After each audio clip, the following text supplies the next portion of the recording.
നിലപാട്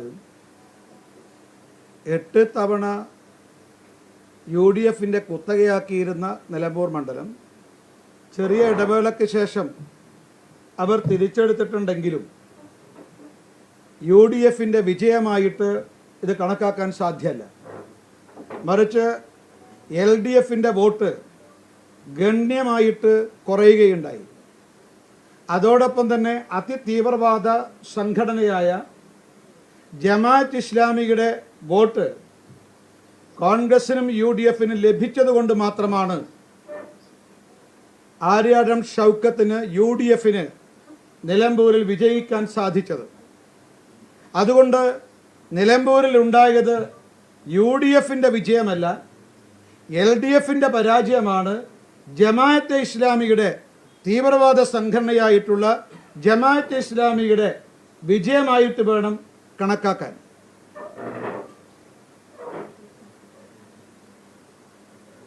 UDFും LDFും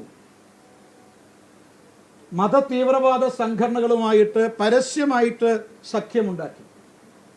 രണ്ടുപേരും വികസനത്തെക്കുറിച്ച് ചർച്ച ചെയ്യാതെ തീവ്രവാദ വർഗീയ രാഷ്ട്രീയ പ്രചരണമാണ് നടത്തിയത്. പക്ഷെ എന്നിട്ടും UDFന് കഴിഞ്ഞ തവണത്തേക്കാൾ വോട്ടിംഗ് ശതമാനത്തിലും വോട്ടിൻ്റെ എണ്ണത്തിലും കുറവുണ്ടായി. അതേപോലെ തന്നെ LDFനും അവരുടെ വോട്ടിൻ്റെ എണ്ണത്തിൽ ശതമാനത്തിൽ ഗണ്യമായിട്ടുള്ള കുറവുണ്ടായിട്ടുണ്ട്. ഈ മതതീവ്രവാദ സംഘടനകളെ കൂട്ടുപിടിച്ചിട്ടും 2021 വോട്ടിംഗ് ശതമാനമോ വോട്ടിൻ്റെ എണ്ണമോ രണ്ട് മുന്നണികൾക്കും നിലനിർത്താൻ സാധിച്ചില്ല. മറിച്ച് BJP നേതൃത്വം നൽകുന്ന ദേശീയ ജനാധിപത്യ മുന്നണി കഴിഞ്ഞ 2021 നിയമസഭാ തെരഞ്ഞെടുപ്പിനേക്കാൾ കൂടുതൽ വോട്ടും അതേപോലെ തന്നെ വോട്ടിംഗ് ശതമാനത്തിലും വർധനവ് വരുത്താൻ സാധിച്ചു.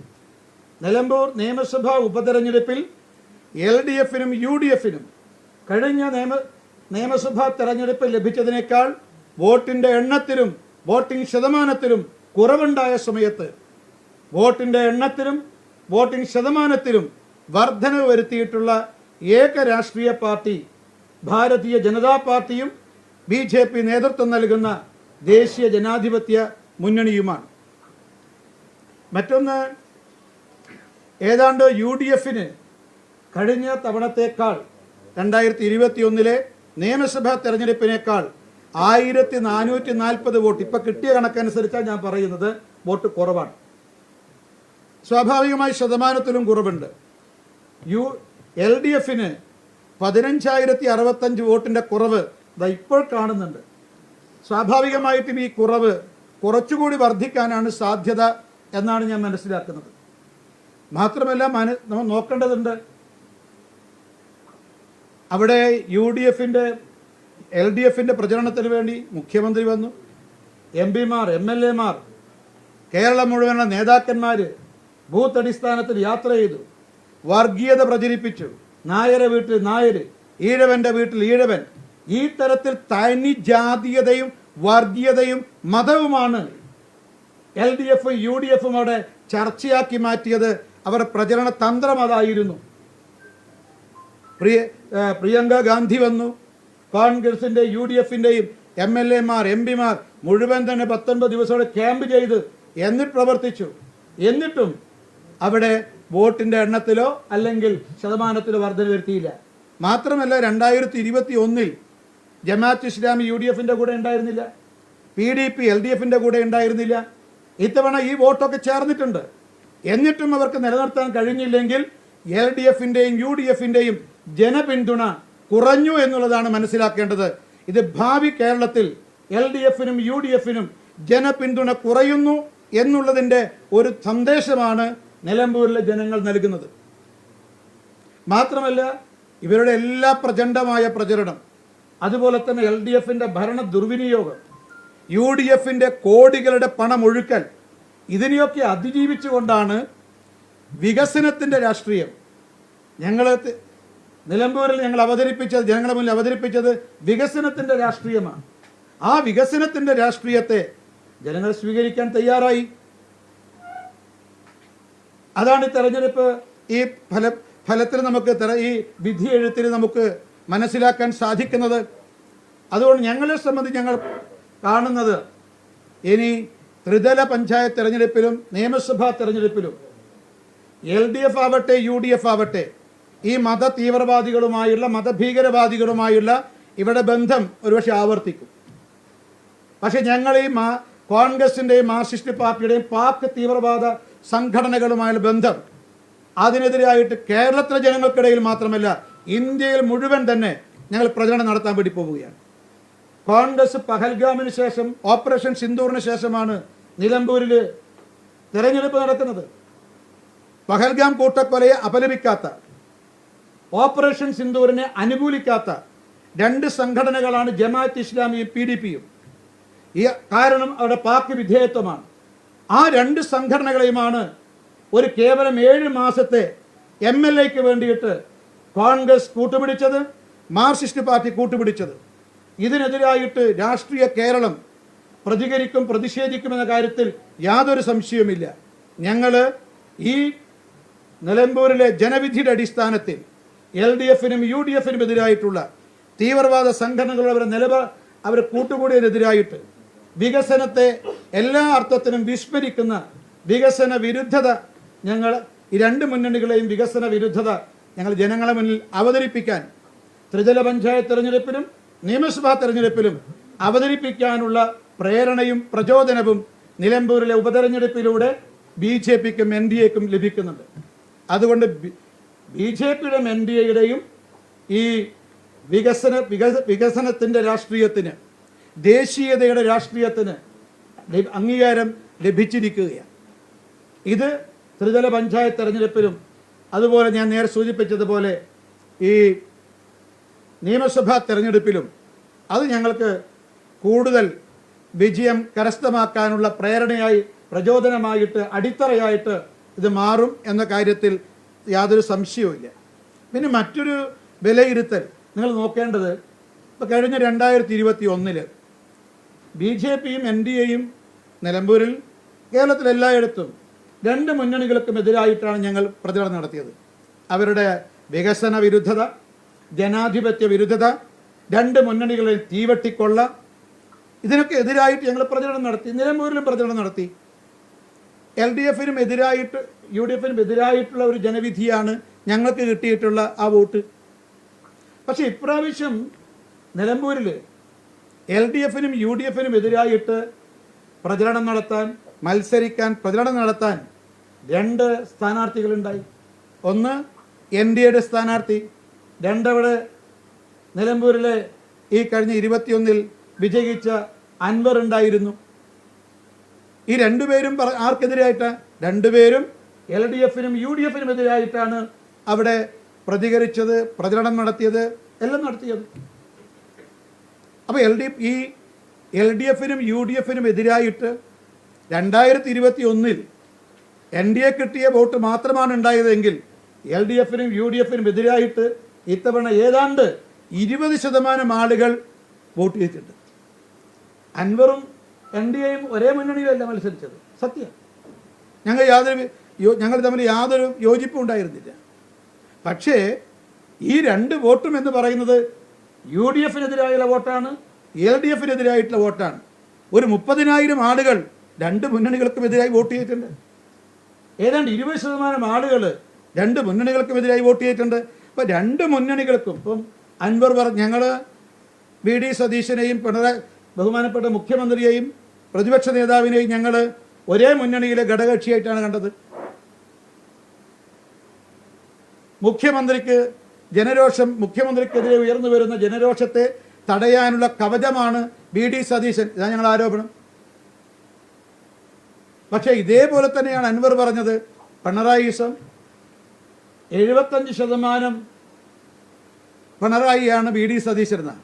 അപ്പം ഞങ്ങൾ പറഞ്ഞപ്പോൾ ഫുൾ പിണറായിയാണ് സതീശൻ എന്ന് ഞങ്ങളെ കാഴ്ചപ്പാട്. അൻവർ പറഞ്ഞത് 70% പിണറായിയാണ് VD സതീശൻ എന്നാണ്.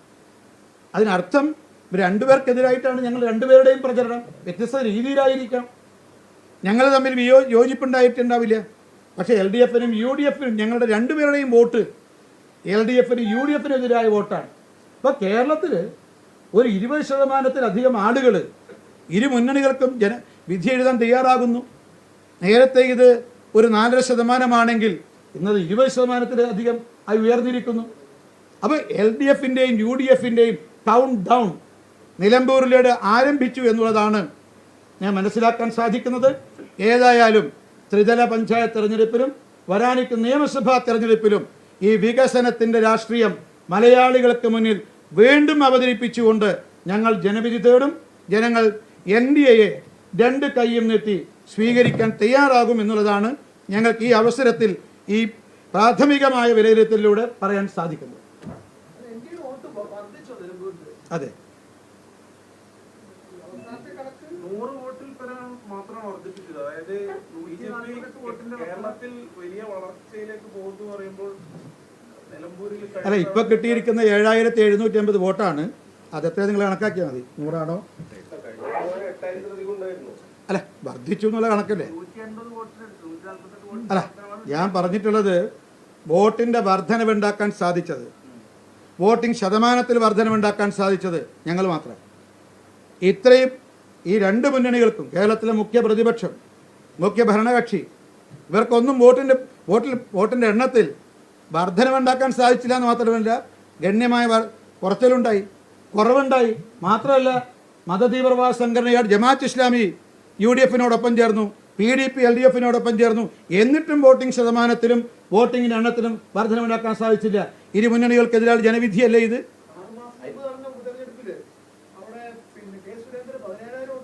ആ, അങ്ങനെയെങ്കിൽ UDF-ന് 68,000 ഭൂരിപക്ഷമുണ്ട്. അത് പോയി. അല്ല അങ്ങനെ ലോകസഭാ തെരഞ്ഞെടുപ്പിനെ നോക്കുന്ന സമയത്ത് 68,000 വോട്ടിൻ്റെ ഭൂരിപക്ഷം കോൺഗ്രസിനുണ്ടായിരുന്നു. കോൺഗ്രസ് പറയട്ടെ, ആവിയായി പോയി അത്. പക്ഷെ ഒന്ന് ലോകസഭാ തെരഞ്ഞെടുപ്പ്, നിയമസഭാ തെരഞ്ഞെടുപ്പ് നമ്മൾ കൂട്ടിക്കലർത്തണ്ട. നിയമസഭാ തെരഞ്ഞെടുപ്പ് പറയുമ്പോൾ നിയമസഭാ തെരഞ്ഞെടുപ്പ് അല്ല, അതാണ് ഞാൻ പറഞ്ഞത്. ഞങ്ങൾ പറഞ്ഞു തൊട്ടടുത്ത നമ്മൾ കമ്പയർ ചെയ്യേണ്ടത്, ഞാൻ കമ്പയർ ചെയ്തത് 2021 2025 അത് നോക്കുന്ന സമയത്ത് അല്ല, നിങ്ങളത് ആ വർധനവ് അല്ല എത്ര അത് നിങ്ങൾക്ക് ഒരു പക്ഷേ ഒരു 25,000 വോട്ടിന്റെ വർധന കണക്ക്, അത് നിങ്ങളെ ഇഷ്ടമാണ്. ഞാൻ ആകെ പറഞ്ഞത് വർധനവ് വരുത്താൻ സാധിച്ച ഏക രാഷ്ട്രീയ പാർട്ടിയും ഏക മുന്നണിയും NDA.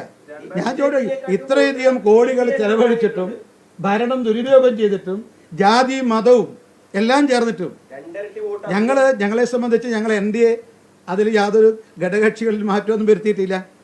ഞങ്ങളൊരു തീവ്രവാദ സംഘടനകളുമായിട്ട് സഖ്യം ഉണ്ടാക്കിയിട്ടില്ല. നിങ്ങൾ നോക്കണം, സ്വാഭാവികമായിട്ടും 2021 ഞാൻ ലോകസഭാ തെരഞ്ഞെടുപ്പിൽ UDF-ന് 68,000 വോട്ട് കുറഞ്ഞു ഞാൻ അവകാശപ്പെട്ടിട്ടില്ല. എനിക്ക് വേണമെങ്കിൽ പറയാമായിരുന്നത്. അപ്പോൾ ഞാൻ കഴിഞ്ഞ നിയമസഭാ തെരഞ്ഞെടുപ്പിൻ്റെ വോട്ടാണ് ഞാൻ താരതമ്യം ചെയ്തത്. രാഹുൽ ഗാന്ധിക്കും പ്രിയങ്ക ഗാന്ധിക്കും കിട്ടിയ വോട്ട് കോൺഗ്രസിന് എന്തുകൊണ്ട് കുറഞ്ഞു? ഒരു 60,000 വോട്ട് കുറഞ്ഞു എന്ന് ഞാൻ ചോദിച്ചിട്ടില്ല. അല്ലെ, ഞാൻ സൂചിപ്പിച്ചത് നിങ്ങൾക്ക് ഒരു പക്ഷേ ഞങ്ങൾ 5,000 വോട്ട് വർദ്ധിപ്പിച്ചാൽ നിങ്ങൾക്ക് പറയാം എന്തുകൊണ്ട് 6,000 വർദ്ധിപ്പിച്ചില്ല എന്നൊക്കെ ചോദിക്കാം.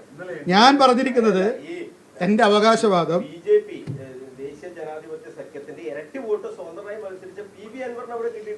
അല്ല, അതൊക്കെ ഉണ്ടാവാം. സത്യമല്ലേ? ഞങ്ങളെ സംബന്ധിച്ച് ഞങ്ങൾ കൂടുതൽ വോട്ട് പിടിച്ചിട്ടുണ്ട്. അയാൾക്ക് LDF-ന്റെ വോട്ട് കുറഞ്ഞിട്ടുണ്ട് 16,000. അപ്പോൾ ആരുടെ വോട്ടാണ് പിടിച്ചതെന്ന് നിങ്ങൾക്ക് മനസ്സിലാക്കാമല്ലോ.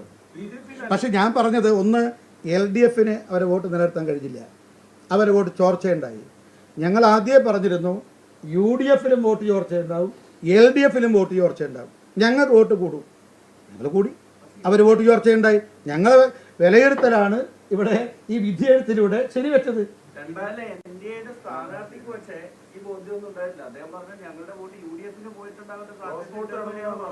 അല്ലല്ല, നിങ്ങൾ ഒന്ന് മാധ്യമധർമ്മം എന്ന് പറഞ്ഞത് ഒരല്പമെങ്കിലും പാലിക്കണം. ഇന്നലെ അത് നിങ്ങൾ അല്ലല്ലല്ല, നിങ്ങളത് മുഴുവൻ ടെസ്റ്റ് കണ്ടോ? എൻ്റെ അടുത്തുണ്ട്. നിങ്ങൾ ആ പ്രസിദ്ധീകരിച്ച ആരാണോ അവർക്ക് ആ തെറ്റ് മനസ്സിലായിട്ടുണ്ട്. അതിൽ പറഞ്ഞിരിക്കുന്നത് ആ ടെസ്റ്റ് മുഴുവൻ കാണും. നിങ്ങൾക്ക് എങ്ങനെ വോട്ട് കിട്ടും? NDAക്ക് കിട്ടേണ്ട മുഴുവൻ വോട്ടും കിട്ടും. അയാൾ പറഞ്ഞത് ശരിയാണ്. പിന്നെ അവിടെ ചോദിച്ചാൽ മലയോരത്തെ മുഴുവൻ വോട്ടും കിട്ടുമോ? മലയോരത്ത് എല്ലാം ഞങ്ങളുടെ കയ്യിലല്ല. അതിൽ ഭരണവിരുദ്ധ വികാരം ഉണ്ടെങ്കിൽ ആ വോട്ട് ഒരുപക്ഷെ മറ്റു പലർക്കും കിട്ടിയേക്കാം. ഈ മലയോരത്തെ വോട്ടിനെ കുറിച്ച് മാധ്യമപ്രവർത്തകൻ ചോദിച്ച ചോദ്യത്തിനാണ്. പക്ഷെ അത് നിങ്ങൾ കൊടുക്കേണ്ടിയിരുന്നത് അത് മുഴുവൻ കൊടുക്കേണ്ടിയിരുന്നു. നിങ്ങൾ ഏതാണ്ട് 2 വരി കൊടുത്തിട്ട് അതിൻ്റെ മുൻപും പിൻപും തമസ്കരിക്കുന്നത് മാധ്യമധർമ്മം അല്ല എന്നുള്ളതാണ് ഞങ്ങൾ സൂചിപ്പിക്കുന്നത്. ഏതായാലും ഞങ്ങൾ ബന്ധപ്പെട്ട മാധ്യമ സുഹൃത്തുക്കൾ അക്കാര്യം ഇന്നലെ ബോധ്യപ്പെട്ടു എന്ന് നിങ്ങൾ മനസ്സിലാക്കണം. അതുകൊണ്ട് പിന്നീട് ആദ്യം നിങ്ങൾ ആഘോഷിച്ചെങ്കിലും രണ്ടാമത് ആ ഫുൾ ടെക്സ്റ്റ് കൊടുത്തിട്ടുണ്ട്. ഞങ്ങളതിൽ അവരെ അഭിനന്ദിക്കുന്നു. അല്ല, അതൊക്കെ ഇനി നടക്കണം. ഏതായാലും ഒരു കാര്യം ഉറപ്പാണല്ലോ, UDFന്റെ വോട്ട് ജമാഅത്ത് ഇസ്ലാമിനെ കൂട്ടുപിടിച്ചിട്ടും കിട്ടിയില്ലല്ലോ. അപ്പം ഏതായാലും ഞാൻ പറഞ്ഞു വന്ന ഇതാണ്, UDFന് സാങ്കേതികമായ വിജയം ഉണ്ടായെങ്കിലും അത് ജമാഅത്ത് ഇസ്ലാമിയുടെ വിജയമാണ്. LDF തോറ്റു, ജമാഅത്ത് ഇസ്ലാമി വിജയിച്ചു എന്ന് വേണം കരുതാൻ. UDFന്റെ സാങ്കേതിക വിജയം 8 തവണ വിജയിച്ച സീറ്റ് 2 തവണയൊക്കെ നഷ്ടപ്പെട്ടു, അത് തിരിച്ചു പിടിച്ചു. അതിനപ്പുറം എന്താ?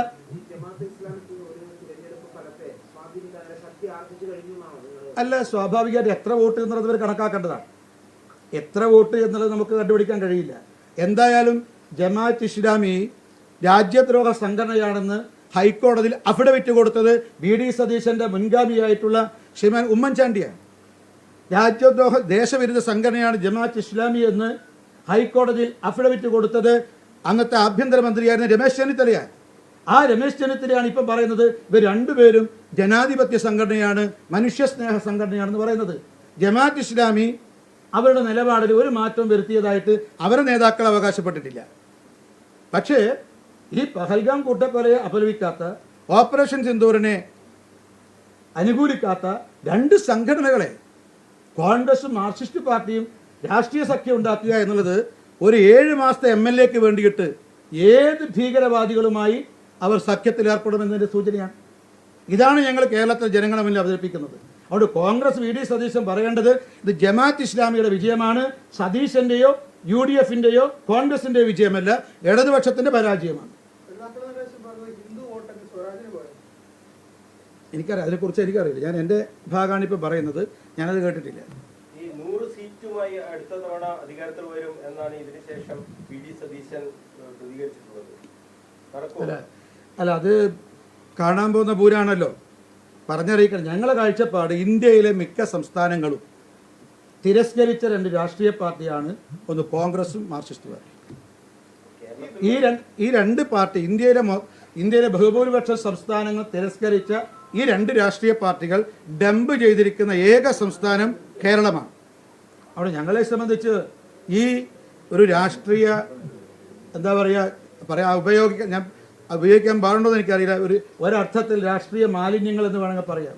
ഈ മാലിന്യങ്ങളിൽ നിന്നുണ്ടാകുന്ന വൈറസാണ് കേരളത്തിലെ രാഷ്ട്രീയ രംഗത്ത്, സാമൂഹ്യ രംഗത്ത്, എല്ലാ രംഗത്തും ഉണ്ടാക്കുന്ന മാരക രോഗങ്ങൾക്കും മാറാരോഗങ്ങൾക്കും അടിസ്ഥാനപരമായ കാരണം. അവിടെ ഈ ത്രിതല പഞ്ചായത്ത് തെരഞ്ഞെടുപ്പിലും നിയമസഭാ തെരഞ്ഞെടുപ്പിലും ഒരു സ്വച്ഛ് ഭാരത് എന്ന് പറഞ്ഞില്ല, ഒരു സ്വച്ഛ് കേരള ആ രാഷ്ട്രീയ രംഗത്ത് ഉണ്ടാകും. അതുവഴി LDFനും UDFനും എതിരായിട്ട് NDA സ്വീകരിക്കാൻ ജനങ്ങൾ തയ്യാറാകും എന്നുള്ളതാണ് ഞങ്ങളുടെ ശുഭപ്രതീക്ഷ.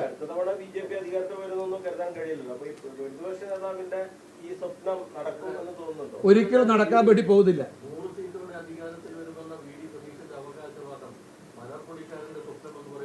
തീർച്ചയായും അദ്ദേഹത്തിന് ഈ GS ഏതായാലും VD ബഹുമാനപ്പെട്ട പ്രതിപക്ഷ നേതാവ് ഉൾപ്പെടെ അതൊരുപക്ഷെ എനിക്ക് തോന്നുന്നു ഈ IND സഖ്യം ഒരുമിച്ച് മത്സരിക്കുന്നതിനെ കുറിച്ച് ഓർത്തിട്ട് LDFനും UDFനും കിട്ടുന്ന ആകെ സീറ്റിനെ കുറിച്ചാണോ അയാൾ ഉദ്ദേശിച്ചത്? എനിക്കറിയാം എന്താ ഉദ്ദേശിച്ചത്, എനിക്കറിയില്ല. കാരണം BJP ശക്തിപ്പെടുമ്പോഴൊക്കെ അവിടെ കോൺഗ്രസ് മാർക്സിസ്റ്റ് പാർട്ടി ഒന്നാവും. കാരണം ദേശീയ തലത്തിൽ IND സഖ്യം, തമിഴ്നാട്ടിൽ IND സഖ്യമുണ്ട്, കർണാടകത്തിൽ IND സഖ്യമുണ്ട്. കാരണം സിദ്ധാരാമയ്യ മുഖ്യമന്ത്രിയായപ്പോൾ അദ്ദേഹത്തിന് കൈകോർക്കാൻ പോയ ആളാണ് നമ്മുടെ ബഹുമാനപ്പെട്ട മുഖ്യമന്ത്രി ശ്രീ പിണറായി വിജയൻ. അവിടെ കർണാടകത്തിലും തമിഴ്നാട്ടിലും കോൺഗ്രസ് നേതാക്കന്മാരുമായി കൈകോർക്കാൻ മാർക്സിസ്റ്റ് പാർട്ടിക്ക് ബുദ്ധിമുട്ടില്ലെങ്കിൽ, ഇതേപോലെ കോൺഗ്രസ്സിന് മാർക്സിസ്റ്റ് പാർട്ടിയുമായി കർണാടകത്തിലും തമിഴ്നാട്ടിലും കൈകോർക്കാൻ ബുദ്ധിമുട്ടില്ലെങ്കിൽ ഇവിടെ VD സതീശനും പ്രതിപക്ഷ നേതാവ് VD സതീശൻ മുഖ്യമന്ത്രിയായ ശ്രീ പിണറായി വിജയനും കൈകോർക്കുന്നതിൽ എന്താ തെറ്റ്? പക്ഷേ ഒരു കൈ കോർക്കണം. തമിഴ്നാട്ടിലാവാം, കർണാടകത്തിലാവാം, കേരളത്തിലാകാൻ പാടില്ല എന്ന് പറയുന്നില്ലെന്ന് അർത്ഥം. മൂന്നാം പിണറായി സർക്കാർ ഉണ്ടാകാൻ സാധ്യതയുണ്ടോ? ഇതിലെ ഞങ്ങളെ സംബന്ധിച്ച് ഞാൻ പറഞ്ഞല്ലോ നേരത്തെ, രണ്ട് മുന്നണികൾക്കും എതിരായിട്ടുള്ള വികസനത്തിൻ്റെ രാഷ്ട്രീയം അവതരിപ്പിച്ചുകൊണ്ട് ദേശീയ ജനാധിപത്യ സഖ്യം കേരള രാഷ്ട്രീയ രംഗത്ത് വലിയ മുന്നേറ്റം നടത്തും. ആ മുന്നേറ്റത്തിന് ആവശ്യമായിട്ടുള്ള പ്രേരണ പ്രചോദനം ഞങ്ങൾക്ക് നിലമ്പൂർ ബൈ ഇലക്ഷൻ വിധിയിൽ ഉണ്ടായിട്ടുണ്ട്. ഞങ്ങൾ പറയുന്നത് എല്ലാവരോടൊപ്പം എല്ലാവർക്കും, എല്ലാവരോടൊപ്പം എല്ലാവർക്കും വേണ്ടി എന്നുള്ളതാണ് ഞങ്ങളുടെ മുദ്രാവാക്യം, ഞങ്ങളുടെ ലക്ഷ്യം. സ്വാഭാവികമായിട്ടും വികസിത കേരളം എന്നുള്ള ഞങ്ങളുടെ ആ ലക്ഷ്യം സാക്ഷാത്കരിക്കണം എന്നുള്ള ഞങ്ങളുടെ കാഴ്ചപ്പാട് ഞങ്ങൾ ജനങ്ങളുടെ മുന്നിൽ, മലയാളികളുടെ മുന്നിൽ ത്രിതല പഞ്ചായത്ത് തെരഞ്ഞെടുപ്പിലും അതേപോലെ നിയമസഭാ തെരഞ്ഞെടുപ്പിലും അവതരിപ്പിക്കും. അതിന് ജനങ്ങൾ രണ്ട് കൈ നീട്ടി സ്വീകരിക്കും എന്നുള്ളതാണ് ഞങ്ങളുടെ പ്രതീക്ഷ. അല്ല, അതൊക്കെ നിങ്ങൾ അല്ല, ഇത് ഒരു കാര്യം ഉറപ്പാണ്.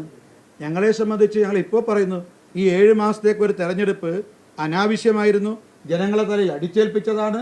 പക്ഷേ ഒരു ജനാധിപത്യ സംവിധാനത്തിൽ ജനാധിപത്യത്തോട് വിശ്വാസമുള്ളത് കൊണ്ട് ഞങ്ങളും സ്ഥാനാർത്ഥിയെ നിർത്തി, ജനങ്ങളും വോട്ട് ചെയ്യാൻ തയ്യാറായി. ഇവരുടെ ജനാധിപത്യ വിരുദ്ധത അതാണ്. നിലമ്പൂരിലെ ജനങ്ങൾ ഒരു വർഷത്തിനിടെ 3 തെരഞ്ഞെടുപ്പിനാണ് നേരിട്ടത്. ഒന്ന് ലോക്സഭാ പൊതു തെരഞ്ഞെടുപ്പ് മാറ്റിവെക്കാം നമുക്ക്. ഒന്ന് ലോക്സഭാ ഉപതെരഞ്ഞെടുപ്പ്, അതിൻ്റെ കാരണക്കാർ UDF. നിയമസഭാ ഉപതെരഞ്ഞെടുപ്പ്, കാരണക്കാർ LDF. ഇവരുടെ ജനാധിപത്യ വിരുദ്ധത ആണ് ഈ ആവശ്യമായ ഒരു ഉപതെരഞ്ഞെടുപ്പ് ജനങ്ങൾ തടയിൽ അടിച്ചേൽപ്പിച്ചത്. പക്ഷെ അവർ ജനാധിപത്യ വിരുദ്ധരാണെങ്കിലും ഞങ്ങൾ ജനാധിപത്യ വിശ്വാസികളാണ്. അവിടെ ഞങ്ങൾ സ്ഥാനാർത്ഥിയെ നിർത്തി, ജനങ്ങളും ജനാധിപത്യ വിശ്വാസികളാണ്, അവർ വോട്ട് രേഖപ്പെടുത്തി.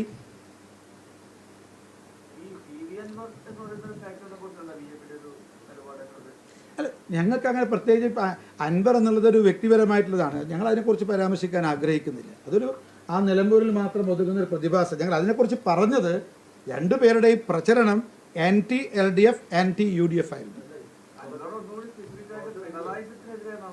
പിണറായി, അത് ഞാൻ പറഞ്ഞല്ലോ, അയാളുടെ ഒരു ഭാഷ ഞാൻ പറഞ്ഞല്ലോ, 75% പിണറായിയാണ് പ്രതിപക്ഷ നേതാവ് VD സതീശൻ.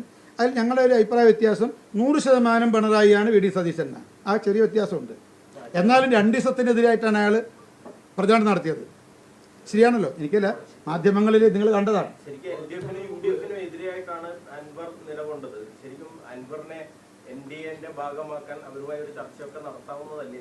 സ്വാഭാവിക അത് അദ്ദേഹമാണ് അതിൻ്റെ അഭിപ്രായം പ്രകടിപ്പിക്കേണ്ടത്. അദ്ദേഹം എന്തെങ്കിലും അതിനനുകൂലമായ അഭിപ്രായം പ്രകടിപ്പിച്ചാൽ BJPയുടെയും NDAയുടെയും സംസ്ഥാന നേതൃത്വം അതിനെക്കുറിച്ച് ആലോചിക്കും.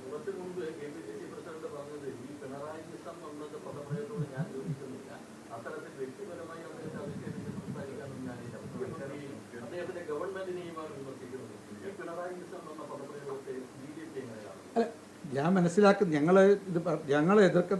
എല്ലാവരും എതിർക്കുന്നത് ഒരു വ്യക്തിയല്ല. ഇപ്പം പ്രതിപക്ഷ നേതാവിനെ എതിർക്കുന്നതും മുഖ്യമന്ത്രി എതിർക്കുന്നതും അവർ പ്രതിദാനം ചെയ്യുന്ന ആശയത്തെയാണ്, അവർ പ്രതിദാനം ചെയ്യുന്ന രാഷ്ട്രീയത്തെയാണ്. അത് ഞങ്ങൾ എതിർക്കുന്നത്.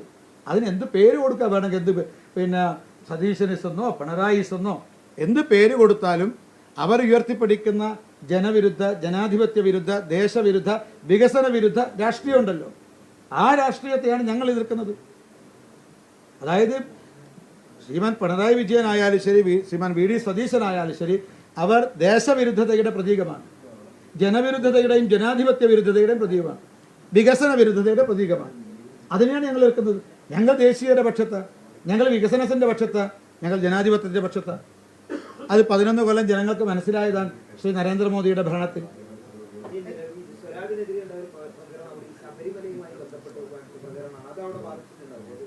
എല്ലാം ബാധിക്കും. ഈ LDFന്റെ പിന്നെ ജനവിരുദ്ധ നയത്തിൽ, ജനദ്രോഹ നയത്തിൽ, ഈ ദേശവിരുദ്ധ നിലപാടിൽ ഇതെല്ലാം വരും.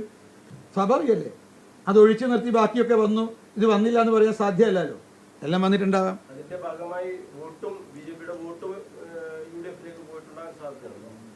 UDF ജമാഅത്ത് ഇസ്ലാമിയെ കൂട്ടുകൂടിയിട്ട് അവരെ വോട്ട് കുറഞ്ഞല്ലോ, ഞങ്ങളെ വോട്ട് കൂടിയല്ലോ. പിന്നെ നിങ്ങളെങ്ങനെ അങ്ങ് പറയാൻ സാധിക്കുക? ഇപ്പം UDF വോട്ട് ജമാഅത്ത് ഇസ്ലാമിയെ കൂട്ടുപിടിച്ചിട്ട് തനി തീവ്രവാദ സംഘടന, ലക്ഷണമൊത്ത ഭീകര സംഘടനയെ കൂട്ടുപിടിച്ചിട്ടും അവർക്ക് കഴിഞ്ഞ തെരഞ്ഞെടുപ്പിനേക്കാൾ വോട്ട് കുറഞ്ഞു. പിന്നെ എങ്ങനെയെങ്കിലും ഈ അടിസ്ഥാനരഹിതമായിട്ടുള്ള ആരോപണങ്ങൾ തർക്കത്തിനെങ്കിലും ചോദിക്കാൻ സാധിക്കുക? സാധിക്കില്ല. എമർജൻസി കാലത്ത് സഹകരിച്ചു. അതൊക്കെ കഴിഞ്ഞല്ലോ. ഇപ്പം അതിനെക്കുറിച്ച് ചർച്ചക്കെടുക്കണം, അതും ചർച്ചക്കെടുക്കണം. ഇപ്പം നിലമ്പൂരിൽ ജനവിധി വന്നിരിക്കുക, അതിനെക്കുറിച്ചുള്ള വിശകലനവും വിലയിരുത്തലാണ് നിങ്ങൾ നടത്തുന്നത്. ഇത് അങ്ങനെ പ്രതിഫലിച്ചിട്ടുണ്ടെങ്കിൽ LDF-ന്റെ വോട്ട് താഴോട്ട് പോവില്ല. അല്ലെങ്കിൽ എന്താ ഉദ്ദേശിക്കുന്നത്? പ്രതിഫലിച്ചോ ഇല്ലയോ എന്ന് ഉദ്ദേശിക്കുന്നത്? അതായത് ഞങ്ങളുടെ വോട്ടിൽ ഒരു കുറവ് സംഭവിച്ചിട്ടില്ല, LDF-ന്റെ വോട്ടിൽ കുറവ് സംഭവിച്ചു. അത് എങ്ങോട്ട് പോയി എന്നുള്ളത് ഇനി അടുത്ത് നമ്മുടെ തുടർന്നുള്ള വിശകലനത്തിലും വിലയിരുത്തലും മാത്രമേ സാധിക്കൂ. ഇനി UDF-ന്റെ വോട്ട്, ജമാഅത്ത് ഇസ്ലാമിൻ്റെ വോട്ട് എത്രയായാലും അത് ജമാഅത്ത് ഇസ്ലാമിയാണ് പറയേണ്ടത്. ഞങ്ങൾക്ക് ഇത്ര വോട്ട് ഞങ്ങൾ UDF-ന് കൊടുത്തിട്ടുണ്ട്, കൈപ്പത്തി കുത്തിയിട്ടുണ്ട് എന്നൊക്കെ അവരാ പറയേണ്ടത്. അപ്പോൾ അതെത്ര വന്നാലും അവർക്ക് നഷ്ടപ്പെട്ടിട്ടുണ്ട്. ഈ വോട്ട് ചോർച്ചയെക്കുറിച്ച് UDF-ഉം LDF-ഉം അന്വേഷണ കമ്മീഷൻ നിശ്ചയിക്കണം. ഞങ്ങൾ ആദ്യം പറഞ്ഞതാണ്, ഞങ്ങളിപ്പോൾ ആവർത്തിക്കുന്നു. ഈ തെരഞ്ഞെടുപ്പിൽ UDF-നും LDF-നും വോട്ട് ചോർച്ച ഉണ്ടായിട്ടുണ്ട്. അത് ഗണ്യമായ വോട്ട് ചോർച്ചയാണ്. രണ്ട് മുന്നണിയും അതോടൊപ്പം തന്നെ രണ്ട് പാർട്ടികൾ, ഇത് കോൺഗ്രസ് CPM-ഉം ഈ വോട്ട് ചോർച്ചയെക്കുറിച്ച് അന്വേഷണ കമ്മീഷനെ നിയോഗിക്കണം, നിശ്ചയിക്കണം, ജനങ്ങളോട് പറയണം എവിടെയാണ് പോയതെന്നുള്ളത്. ഈ പിന്നെ ദേശീയ പതാക ആവിക്കൊടിയാക്കണം എന്ന് ഇവിടെ ശിവരാജൻ പറഞ്ഞിട്ട് അതിനെതിരെ കേസെടുത്തിട്ടുണ്ട്. എന്താണ് അങ്ങനെ? അല്ല അതിനെക്കുറിച്ചൊക്കെ അതിൻ്റെ നമ്മുടെ ഇന്നലെ തന്നെ നിലപാട് വ്യക്തമാക്കിയിട്ടുണ്ട്. അതുകൊണ്ട് ഞാൻ അതിലേക്കൊന്നും കിടക്കുന്നില്ല. അതൊക്കെ ഇന്ന് നാളെ നമുക്ക് ഇനിയും ഉണ്ടല്ലോ പറയാൻ. ഇന്നിപ്പോൾ നിലമ്പൂരിനെ കുറിച്ച്, ജനവിധിയെക്കുറിച്ച് എന്താ ഉള്ളത്? ഓക്കെ. ഈ പത്രസമ്മേളനത്തിൽ BJP-യുടെ കോഴിക്കോട് മേഖലാ പ്രസിഡന്റ് TP ജയനന്ദൻ മാസ്റ്റർ കൂടി ഉണ്ട്. ജില്ലാ ജനറൽ സെക്രട്ടറിയുമായ ശ്രീ TC മനോജ്, AP ഗംഗാധരൻ കൂടിയുണ്ട്. ജയചന്ദ്രൻ മാഷ് നേരത്തെ കോഴിക്കോട് ജില്ലാ അധ്യക്ഷനായിരുന്നു. ഇപ്പം കോഴിക്കോട്, അതുപോലെ കണ്ണൂർ, കാസർഗോഡ് ഈ 3 റവന്യൂ ജില്ലകളെ ഉൾപ്പെടുന്ന മേഖലയുടെ അധ്യക്ഷ പദം അലങ്കരിക്കുന്നു.